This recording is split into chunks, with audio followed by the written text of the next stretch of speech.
Hampir 80% praktisi Agile mengatakan bahwa cara Agile meningkatkan moral dan motivasi tim yang berujung pada produktivitas tim.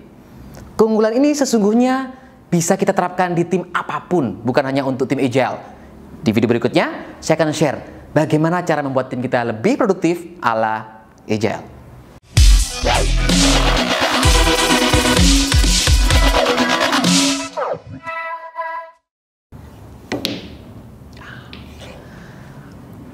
Ada 5 langkah yang bisa Anda lakukan untuk membuat tim Anda lebih produktif, lebih powerful ala Agile. Yang pertama, buatlah dua tipe outcome panjang dan outcome pendek. Seperti yang sudah saya sampaikan tadi ya, jadi cara ini bukan khusus hanya untuk tim Agile, tapi tim apapun. Oke. Outcome panjang adalah outcome yang berdurasi mungkin 1 quarter, 3 bulan, atau bahkan mungkin 4 bulan, gitu ya. Outcome pendek adalah outcome yang bikin dengan durasi 1 atau 2 minggu. Pastikan seluruh tim Anda memahami betul tentang outcome ini. Ingat, outcome ini haruslah sesuatu yang benar-benar memberikan value kepada customer tim Anda. Itu yang pertama. Jadi outcome panjang, outcome pendek. Yang kedua, berilah kebebasan kepada tim Anda untuk menentukan aktivitas-aktivitas atau tas-tas apa yang perlu mereka lakukan untuk mewujudkan outcome pendek. Jadi Anda jangan masuk terlalu dalam memberikan arahan, mendikte apa-apa saja sih hal-hal yang harus mereka lakukan. Walaupun mungkin Anda tahu itu. Berikan authority kepada mereka untuk menentukan sendiri tas-tas apa untuk mewujudkan outcome. Itu yang kedua. Yang ketiga, tolong cek, pastikan tas-tas yang mereka definisikan atau mereka tentukan cukup granular. Yang saya maksud granular di sini adalah rentang waktu yang dibutuhkan untuk menyelesaikan tas itu nggak terlalu panjang, gitu ya.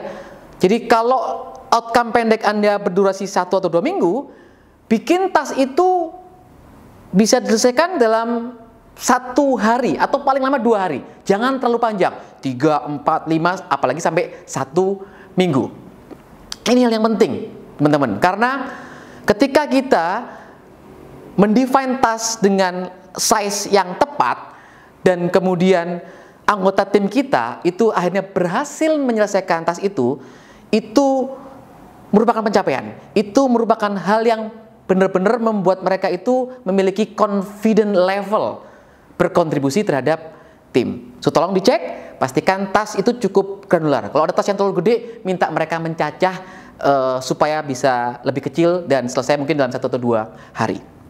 Langkah keempat, buat mekanisme checking yang juga rapat.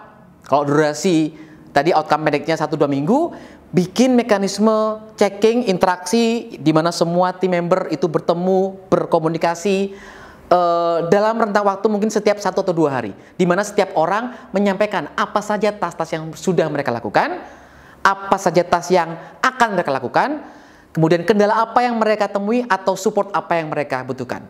Saat mekanisme checking ini berjalan, Anda perlu dorong terjadinya keterbukaan di dalam forum itu.